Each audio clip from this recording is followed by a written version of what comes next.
Alhamdulillahilladzi an'amana bi ni'matil imani wal islam. Alhamdulillahilladzi hadana li hadza wa ma kunna linahtadiya laula an hadanallah. Asyhadu an la ilaha illallah wahdahu la syarikalah wa asyhadu anna Muhammadan abduhu wa rasuluh. Salawatullah wa taslimatuhu alal mab'usi rahmatan lil alamin wa ala alihi wa ashabihi wa man tabi'ahum bi ihsanin ila yaumiddin. Yaqulullahu tabaraka wa ta'ala fi muhkami tanzilihi, a'udzu billahi minasyaitonir rajim. Ya ayyuhalladzina amanu taqullaha haqqa tuqatih wa la tamutunna illa wa antum muslimun. Shadaqallahul azim.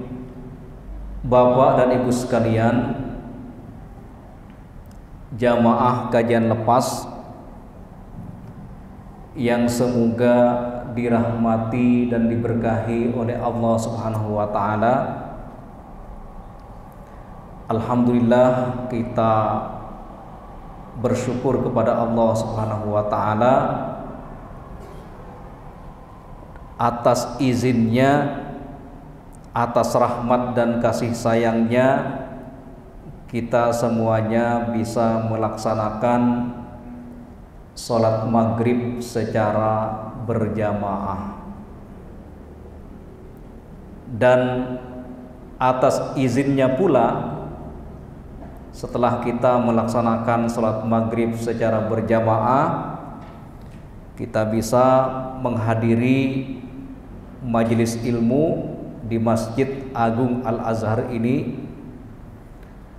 Semoga sholat maghrib yang kita lakukan pada kesempatan ini, kemudian hadirnya kita dalam majelis ini, menjadi amal-amal soleh kita yang kelak pada hari kiamat akan memperberat timbangan kebaikan kita. Amin, amin ya rabbal alamin. Bapak dan Ibu sekalian, pada kesempatan ini kita akan mengkaji tentang fikih wakaf. Kenapa kita perlu mengkaji fikih wakaf ini? Karena berdasarkan data tahun 2020, sekitar 3 tahun yang lalu, dan nampaknya belum ada perkembangan yang signifikan terkait nilai indeks literasi wakaf nasional. Berdasarkan tahun 2020, pemahaman dasar tentang wakaf itu masih rendah. Hanya 57, ya, skornya 57,67. Kemudian dari data ini pula kita dapat informasi bahwa pemahaman lanjutan tentang wakaf juga semakin rendah, yaitu 37,97. Kemudian berdasarkan data tahun 2020 juga dapat diketahui bahwa indeks literasi zakat di Indonesia itu juga masih rendah, yaitu 50,48. Nah, berdasarkan skor indeks pemahaman dasar wakaf per provinsi tahun 2020 ya, saya masih belum dapat info yang terupdate ya, tapi di sini ada beberapa maklumat, beberapa pengetahuan bagi kita bahwa skor yang paling tinggi itu adalah Gorontalo ya, yaitu 75%, 75,75, dan yang paling rendah adalah Kalimantan Tengah 40,13. Ini hanya gambaran saja bagaimana skor indeks pemahaman masyarakat muslim terhadap zakat. Berdasarkan data ini pula lembaga-lembaga yang mengelola zakat, kalau di Indonesia itu ada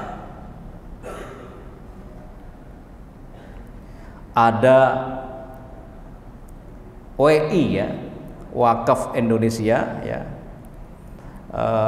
Artinya lembaga ini punya tugas yang sangat berat untuk memberikan kesadaran kepada masyarakat muslim tentang pentingnya wakaf. Dalam konteks mengakselerasi pemahaman masyarakat muslim terhadap wakaf ini, di Masjid Al-Azhar ini kita adakan kajian tentang wakaf. Bapak dan Ibu sekalian yang dirahmati oleh Allah Subhanahu wa taala,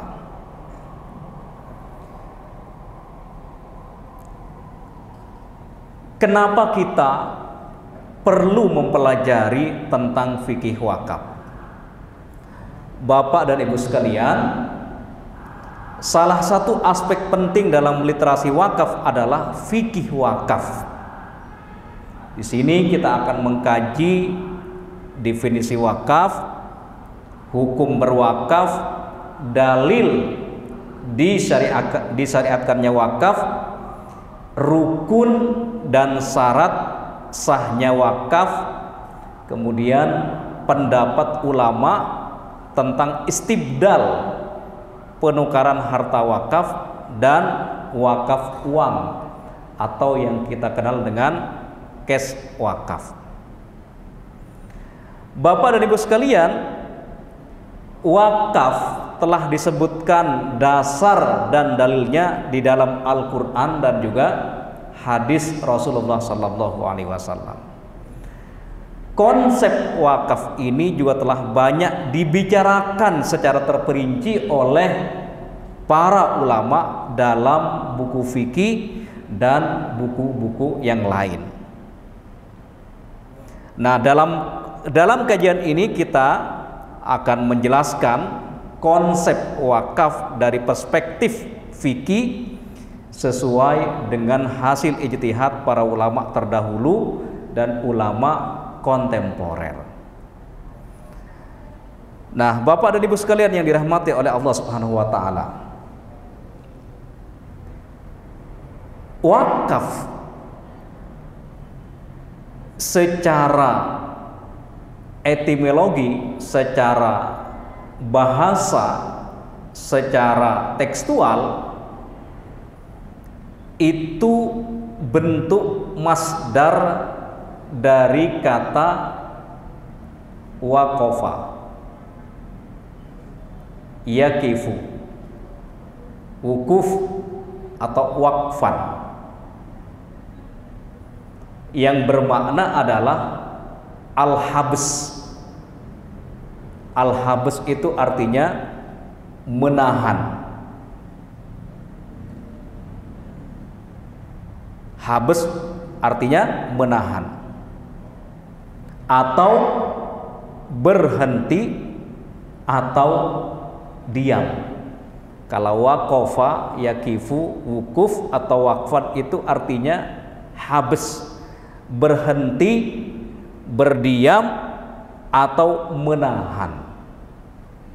Ini dari sisi makna etimologis, dari sisi makna secara bahasa.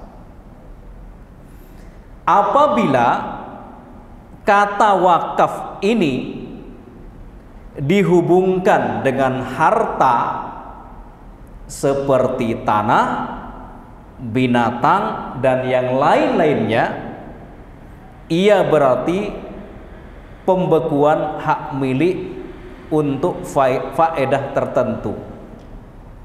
Artinya ketika kata wakaf ini digandengkan, dihubungkan dengan harta seperti tanah dan binatang, artinya pemanfaatan, ya, pemanfaatan dari tanah dan binatang itu digunakan untuk umum, tapi pemanfaatan untuk hak miliknya itu dibekukan, dalam arti yang memilikinya itu tidak bisa memanfaatkan tanah dan binatang yang diwakafkan tersebut. Oleh karenanya di dalam istilah syariah Islam, wakaf sering diartikan sebagai penahanan hak milik atas materi benda atau al-ain untuk tujuan menyedekahkan manfaat dan faedahnya. Ini Bapak dan Ibu sekalian, saya kutip ya, dari kitab At-Ta'rifat dari Imam Al-Jurjani. Nah, dari definisi secara bahasa dan istilah ini dapat sebuah kesimpulan bahwa wakaf itu adalah ya, penahanan atau pembekuan hak milik atas benda yang dimiliki oleh seseorang, kemudian barang atau benda itu digunakan untuk sodako, ya, digunakan untuk sodako manfaat dan faedahnya. Misalkan kita punya tanah, si pemilik tanah ini, ya, si pemilik tanah ini mewakafkan hartanya, tanahnya dimanfaatkan, disedekahkan oleh apa untuk umat, dan walaupun dia memiliki hak milik, hak miliknya itu tertahan. Nah, itulah kira-kira gambaran dari apa, dari fikih atau makna wakaf secara bahasa dan istilah. Bapak dan Ibu sekalian yang dirahmati oleh Allah Subhanahu wa taala, kita perlu memperkaya perspektif bagaimana para ulama mendefinisikan tentang wakaf ini supaya kita lebih bisa memperdalam, ya, memperdalam makna wakaf ini, ya, kemudian kita bisa praktekkan, kita amalkan dalam kehidupan sehari-hari. Ya. Dalam mazhab Hanafiyah, ya, menurut mazhab Hanafiyah, mereka mendefinisikan wakaf itu sebagai menahan materi benda yang kita kenal dengan al-ain, menahan benda, menahan materi benda milik wakif. Wakif itu adalah pewakaf, dan menyedekahkan atau mewakafkan manfaatnya kepada siapapun yang diinginkan untuk tujuan kebaikan. Nah, dari definisi Hanafiyah ini semakin memperjelas, ya, bahwa wakaf itu adalah menahan materi benda yang dimiliki oleh si pewakif, si pewakaf, ya, kemudian manfaatnya itu disedekahkan, dimanfaatkan untuk berbagai macam kebaikan. Jadi kategorinya itu adalah harus digunakan untuk al khairat, untuk berbagai macam kebaikan. Nah, definisi wakaf tersebut menjelaskan bahwa kedudukan harta wakaf masih tetap tertahan atau terhenti di tangan wakif itu sendiri. Jadi Bapak dan Ibu sekalian, kepemilikannya ya, kepemilikan dari wakaf itu masih berada di tangan si pewakaf itu sendiri. Dengan artian wakif atau pewakaf masih menjadi pemilik harta yang diwakafkannya. Manakala perwakafan hanya terjadi ke atas manfaat harta tersebut, bukan termasuk aset hartanya. Ini menurut pandangan ulama Hanafiyah. Kemudian Bapak dan Ibu sekalian, menurut mazhab Malikiyah, mereka berpandangan bahwa wakaf adalah menjadikan manfaat suatu harta yang dimiliki walaupun pemilikannya dengan cara sewa, walaupun kepemilikannya dengan cara sewa, untuk diberikan kepada orang yang berhak dengan satu akad dalam jangka waktu tertentu sesuai dengan keinginan si wakif atau pewakaf. Nah, definisi wakaf tersebut hanya menentukan pemberian wakaf kepada orang atau tempat yang berhak saja. Jadi Bapak dan Ibu sekalian yang dirahmati oleh Allah Subhanahu wa taala, dalam pandangan Malikiyah, yang terpenting itu adalah bagaimana menjadikan manfaat suatu harta yang dimiliki oleh seseorang ya, walaupun kepemilikannya itu masih sewa, tapi manfaatnya, faedahnya itu dipergunakan untuk kepentingan ya, kepentingan kebaikan ya. Inilah pandangan dari mazhab Malikiyah. Nah, Bapak dan Ibu sekalian yang dirahmati oleh Allah Subhanahu wa taala,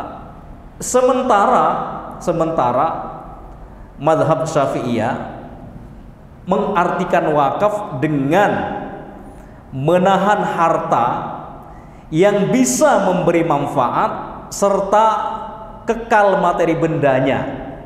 Ini dalam mazhab Syafi'i ini ada persyaratan kekal materi bendanya al-ain dengan cara memutuskan hak pengelolaan yang dimiliki oleh wakif untuk diserahkan kepada nazir yang dibolehkan oleh syariat.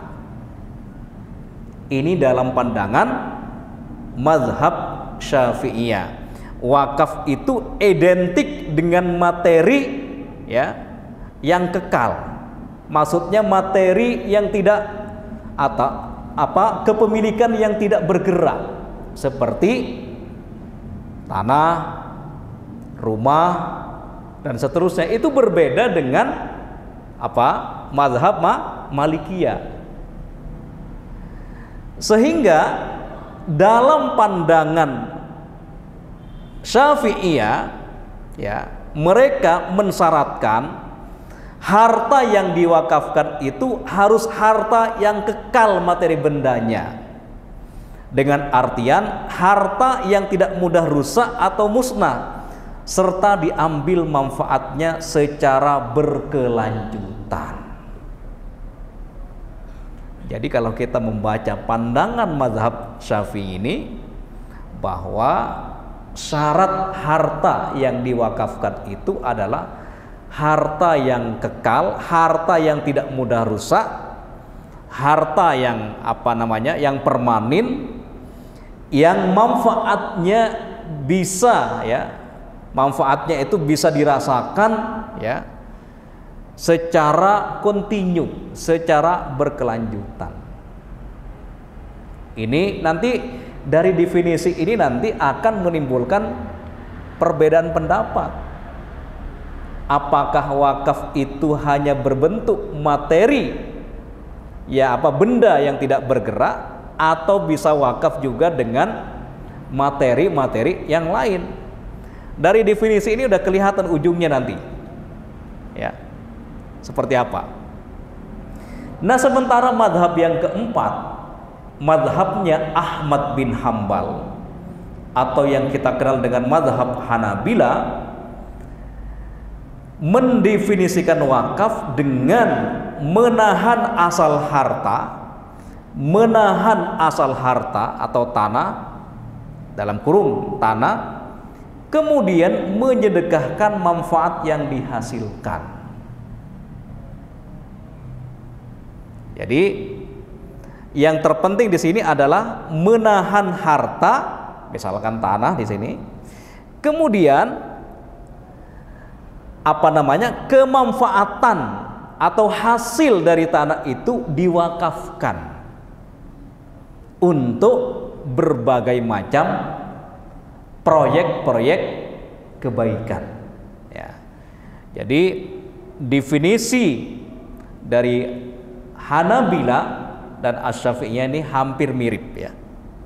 Nah, Bapak dan Ibu sekalian yang dirahmati oleh Allah Subhanahu wa taala, kita sebagai rakyat Indonesia sudah ada regulasi atau aturan tentang wakaf ini, ya.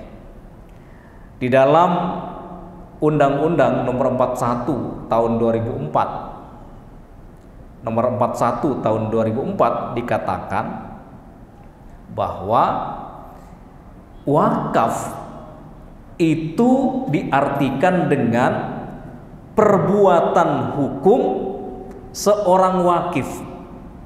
Wakif itu berarti pemberi wakaf, untuk memisahkan dan atau menyerahkan sebagian harta benda miliknya untuk dimanfaatkan selamanya atau untuk jangka waktu tertentu sesuai dengan kepentingannya guna keperluan ibadah dan atau kesejahteraan umum menurut syariah. Ini saya baca secara literlek apa adanya tentang definisi wakaf yang dijelaskan dalam Undang-Undang Nomor 1 Tahun 2004. Jadi sekali lagi saya bacakan bahwa wakaf dalam perspektif hukum positif yang ada di Indonesia, yaitu perbuatan hukum yang dilakukan oleh seorang wakif, pewakaf, untuk memisahkan dan atau menyerahkan sebagian harta benda miliknya untuk dimanfaatkan selamanya, untuk dimanfaatkan secara permanen. Itulah yang kita kenal dengan wakaf abadi. Itu yang kita kenal dengan wakaf abadi. Atau untuk jangka waktu tertentu. Ini yang kita kenal dengan zakat temporal. Sesuai dengan akad seorang wakif dengan pihak-pihak yang diserahkan kepadanya wakaf tersebut. Jadi atau jangka waktu tertentu sesuai dengan kepentingannya guna keperluan ibadah atau kesejahteraan umum menurut syariah.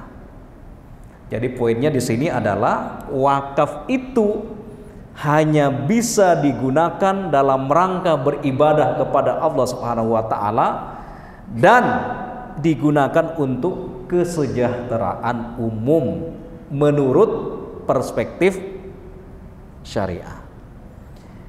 Tentu kesejahteraan umum ini ada kaitannya dengan maqasid asy-syariah yang kita kaji pada pekan yang lalu, bahwa tujuan dari bersyariat itu ada 5, ya, yaitu menjaga agama. Pertama, menjaga agama. Kedua, menjaga jiwa. Ketiga, menjaga akal. Keempat, menjaga kehormatan dan keturunan. Dan yang kelima adalah menjaga harta. Itulah yang dimaksud wakaf yang digunakan untuk kemaslahatan umum, yaitu kemaslahatan yang sesuai dengan maqasid asy-syariah. Tujuan-tujuan syariat ini diturunkan oleh Allah Subhanahu wa taala ke muka bumi ini. Nah, Bapak dan Ibu sekalian yang dirahmati oleh Allah Subhanahu wa taala. Kemudian apa dan bagaimana dasar hukum wakaf dalam perspektif Al-Qur'an? Di dalam surat Al-Baqarah ayat 20, ayat 261, Allah Subhanahu wa taala berfirman, A'udzubillahi minasyaitonirrajim. Masalul ladzina yunfikuna amwalahum fi sabilillah. Perumpamaan orang-orang yang menginfakkan harta mereka di jalan Allah Subhanahu wa taala, kamasali habbatin.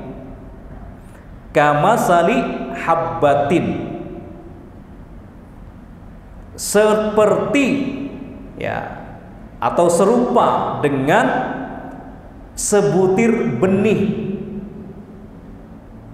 ambatat sab'a sanabil, yang menumbuhkan 7 butir, fi kulli sumbulatin mi'atu habbah, dan pada tiap-tiap butir itu ada 100 biji. Wallahu yudha'ifu liman yasha, dan Allah Subhanahu wa taala akan melipat gandakan pahala dan ganjaran bagi siapa saja yang dikehendakinya. Wallahu wasi'un alim, dan Allah maha luas karunia-Nya lagi maha mengetahui. Jadi Bapak dan Ibu sekalian yang dirahmati oleh Allah Subhanahu wa taala, ayat ini berbicara secara umum orang-orang yang berinfak di jalan Allah Subhanahu wa taala, apapun bentuknya, ya, termasuk di dalamnya adalah orang yang mewakafkan harta bendanya. Ketika seseorang mewakafkan harta bendanya li'a'la'i kalimatillah, atau beribadah kepada Allah Subhanahu wa taala, atau digunakan untuk kesejahteraan umum, atau digunakan untuk tegaknya maqasidus syariah, maka itu termasuk dari ayat ini Allah Subhanahu wa taala akan melipat gandakan pahalanya, ganjarannya dari semua kebaikan-kebaikan yang dilakukan oleh orang-orang yang beriman, termasuk di dalamnya adalah ketika orang yang beriman itu melakukan wakaf. Kemudian di dalam surat Ali Imran ayat 92, ayat ini sangat populer. Allah Subhanahu wa taala berfirman, lan tanalul birra hatta tunfiku mimma tuhibbun wa ma tunfiku min syai'in fa innallaha bihi alim. Lan tanalu albirra, kalian tidak akan mendapatkan kebaikan. Menurut ahli tafsir yaitu Imam Al-Mujahid mengatakan bahwa kata albir di sini adalah al-jannah. Al-jannah yaitu surga. Kata Imam Mujahid, seorang mufassir dari kalangan tabi'in. Jadi konsekuensinya atau implikasi dari interpretasi atau penafsiran Imam Mujahid tadi dikatakan bahwa di antara syarat mendapatkan surga Allah Subhanahu wa taala berinfak dengan sesuatu yang kita cintai. Lan tanalu albirra hatta tunfiku mimma tuhibbun. Kalian tidak akan mendapatkan kebaikan surga yang sempurna hatta tunfiku, sampai kalian menginfakkan mimma tuhibbun, apa-apa yang kalian cintai. Wa ma tunfiku min syai'in fa innallaha bihi alim. Dan apa-apa yang kalian infakkan semuanya ya akan diketahui oleh Allah Subhanahu wa taala yang Maha tahu. Dari dua ayat ini, Bapak dan Ibu sekalian yang dirahmati oleh Allah Subhanahu wa taala, surat Al-Baqarah ayat 26 ayat 261 memberikan kabar gembira kepada kita bahwa Allah Subhanahu wa taala akan melipat gandakan pahala bagi orang-orang yang berinfak di jalan Allah Subhanahu wa taala, dan cara berinfaknya itu salah satunya adalah dengan cara melakukan wakaf. Kemudian surat Ali Imran ayat 92 menegaskan bahwa syarat mendapatkan kebaikan, dan menurut Imam Mujahid syarat mendapatkan surga itu adalah ketika seorang yang mukmin, ketika seorang muslim menginfakkan hartanya dari sesuatu yang dicintainya. Jadi berinfak ya, atau bersedekah atau berwakaf dan seterusnya, itu diusahakan dari barang-barang, dari harta-harta yang kita cintai. Nah, Bapak dan Ibu sekalian yang dirahmati oleh Allah Subhanahu wa taala, kemudian dalam sebuah hadis yang agak panjang, saya bacakan hadisnya. Wa an ibni Umar radhiyallahu anhuma qala, dari Ibnu Umar, semoga Allah meridhoinya, ia berkata, asoba Umaru ardon bi Khaybar. Umar bin Khattab memperoleh tanah di Khaybar. Fa'atan nabiyya sallallahu alaihi wasallam yasta'miruhu fiha. Lalu Umar bin Khattab bertanya kepada Nabi sallallahu alaihi wasallam dengan berkata, ya Rasulullah. Umar bertanya kepada Rasulullah sallallahu alaihi wasallam, ya Rasulullah, wahai Rasulullah, inni asabtu ardon bi Khaybar. Sungguh aku telah memperoleh tanah di Al-Khaybar. Lam asib malan qattun huwa anfusu indi minhu. Jadi kata Umar bin Khattab, wahai Nabi, saya telah memperoleh tanah di Al-Khaybar yang nilainya tinggi, dan tidak pernah saya peroleh yang lebih tinggi nilainya daripadanya. Tidak pernah saya mendapatkan sesuatu yang lebih tinggi daripada tanah yang aku dapatkan di Khaybar. Ini pertanyaan dari Umar bin Al-Khattab kepada Rasulullah sallallahu alaihi wasallam. Apa jawaban Nabi Muhammad sallallahu alaihi wasallam? Qala, Nabi menjawab, in syi'ta habasta aslaha wa tasaddaqta biha. Ini kata Rasulullah sallallahu alaihi wasallam, ini jawaban Nabi. Wahai Umar, in syi'ta hasibta atau habasta aslaha. Kalau Anda mau, tahan sumbernya, ya, tahan sumbernya. In syi'ta habasta aslaha. Kalau Anda mau, kalau Anda berkehendak, tahan sumber aslinya, wa tasaddaqta biha, dan sedekahkanlah manfaat dan faedahnya. Jadi kata Nabi, wahai Umar, tahanlah sumbernya, maksudnya tahanlah tanahnya, wa tasaddaqta biha, tapi silahkan Anda bersodakoh dengan manfaat dan faedah dari tanah tersebut.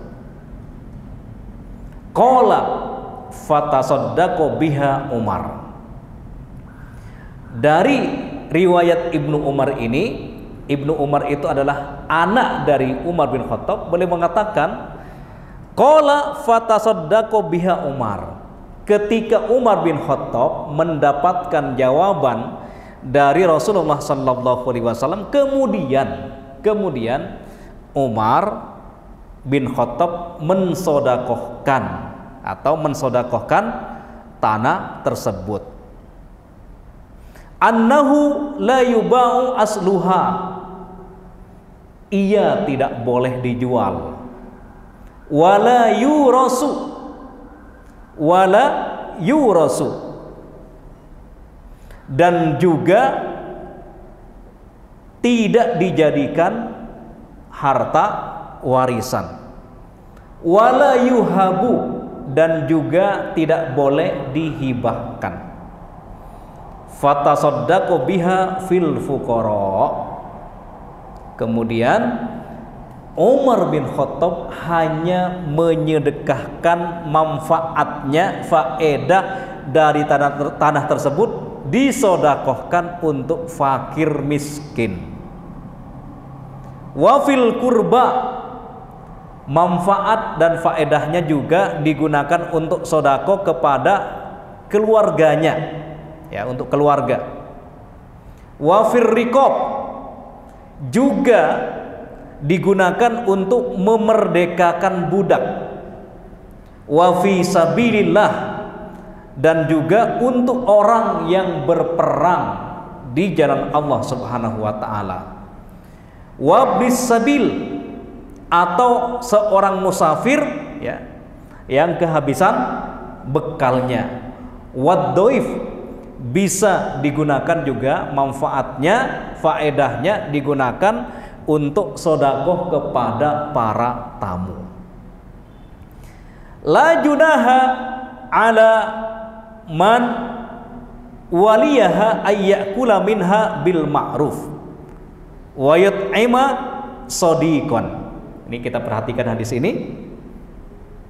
Bagaimanapun ia boleh digunakan dengan cara yang sesuai oleh pihak yang mengurusnya, ya. La junaha ala man waliha ayyakula minha bil ma'ruf wa yut'ima sadiqan, ya. Seperti memakan atau memberi makan kawan tanpa menjadikannya sebagai sumber pendapatan. Inilah hadis yang diriwayatkan oleh sahabat Abdullah ibnu Umar radhiyallahu anhuma. Inilah dasar wakaf dari hadis Rasulullah sallallahu alaihi wasallam. Kemudian Bapak dan Ibu sekalian, yang menarik, ada hadis yang sangat terkenal dari sahabat Abu Hurairah radhiyallahu anhu. Beliau bersabda, "Iza matal insan." Dalam riwayat yang lain, "Iza mata ibnu Adama." Kalau manusia atau anak Adam telah meninggal dunia, in qata'a anhu amaluhu illa min salasa. Semua amal-amalnya terputus kecuali tiga perkara.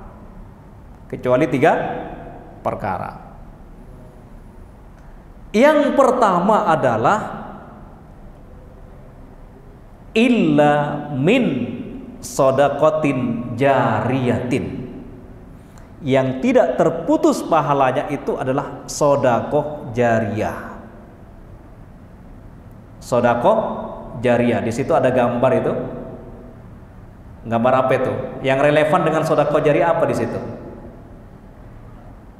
Kota itu ya. Ya, ada kota infak di situ. Bisa ada kotak ziswaf, bisa juga pembangunan infrastruktur yang diambil dari zakat, bisa juga dari wakaf di sini.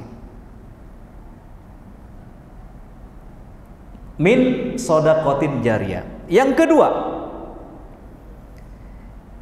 au ilmin yuntafa'u bihi. Itu ada gambar kitab di situ. Ilmu yang bermanfaat. Ilmu yang bermanfaat. Ketika kita mengajarkan ilmu kepada orang lain dan ilmu itu diajarkan juga kepada orang lain, diajarkan terus ya, tanpa terputus, maka itu akan menjadi amal jariyah. Oleh karenanya, yang paling banyak pahalanya dalam konteks menyebarkan ilmu itu adalah Rasulullah sallallahu alaihi wasallam. Man sanna fil islami sunnatan hasanatan. Barang siapa yang menjadi pelopor dalam kebaikan, falahu ajruha. Falahu ajruha, dia mendapatkan pahala. Wa ajru man amila min ba'dih min ghairi ayyanqusa min ujurihim syai'an.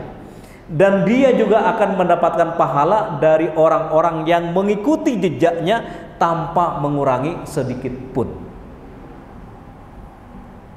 Tapi kita waspada juga, jangan sampai kita menjadi pelopor dalam keburukan.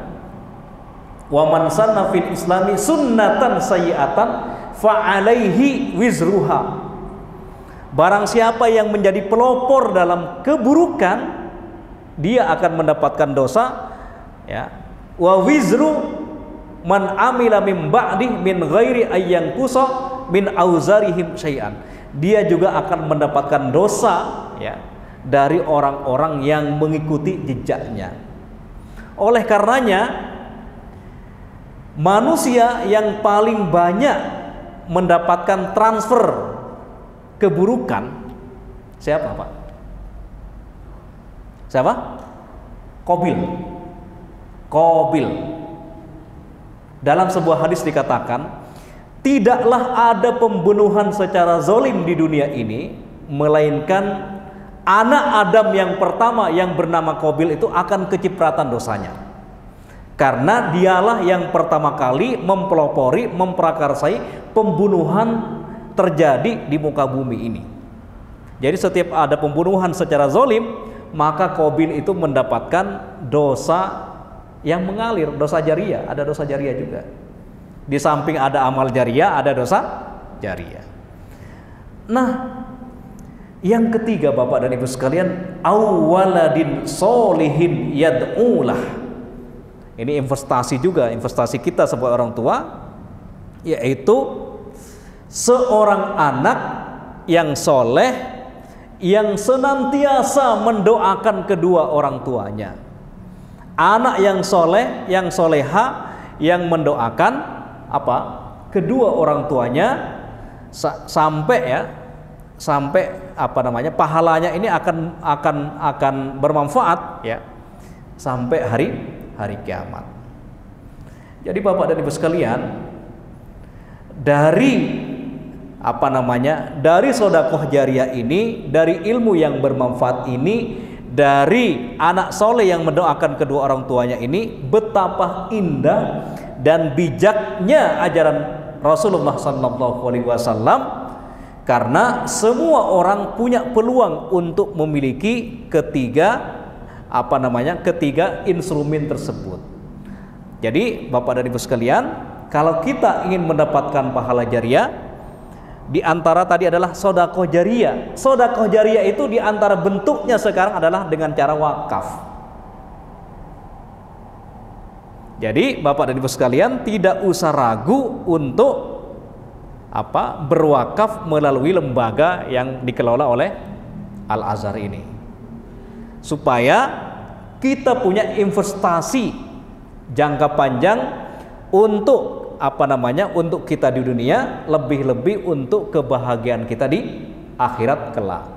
Karena tidak ada kebahagiaan seseorang ketika meninggalkan dunia ini selain pahala yang terus mengalir dari amal-amal yang dilakukannya ketika hidup di dunia. Di antara amal yang investasinya jangka panjang, baik di dunia maupun di akhirat, adalah dengan cara berwakaf, baik itu wakaf yang abadi maupun wakaf yang temporal, baik itu dengan wakaf yang tidak bergerak maupun wakaf yang bergerak. Wakaf yang tidak bergerak itu seperti tanah, wakaf yang tidak bergerak itu seperti uang dan seterusnya. Bapak dan Ibu sekalian, barangkali itu yang bisa saya sampaikan pada kesempatan ini. Insya Allah kita lanjut pada pertemuan yang akan datang. Aqulu qouli hadza wa astaghfirullah li wa lakum. Assalamualaikum warahmatullahi wabarakatuh.